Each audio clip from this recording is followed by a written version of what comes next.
في مركز لاله عيشه في جماعه تروال اقليم وزان. اليوم حنا في النسخه السابعه ديال قافله بسمه اللي هذا العام هذا اختارينا انها تكون عباره عن قافله طبيه. لحد الان وحنا في النهار الاول وصلنا لاكثر من 150 مستفيد، مما يعني ان الساكنه في حاجه ماسه لهذه الخدمات الصحيه. شارك في هذه القافله اكثر من 15 اطار صحي، منهم اطباء عامون، منهم اطباء اسنان، ومنهم ممرضين.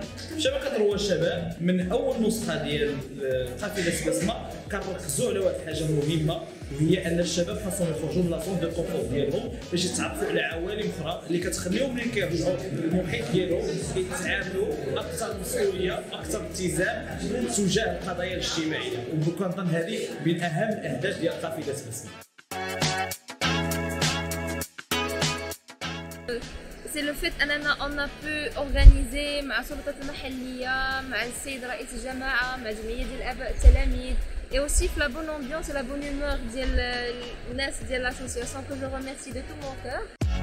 القافله اللي سهروا على التنظيم ديالها هو الشباب تيفل وجمعيه اباء اولياء التلاميذ، واللي بهذه المناسبه كنقدم لهم الشكر والجزيل لتحمل عناء السفر.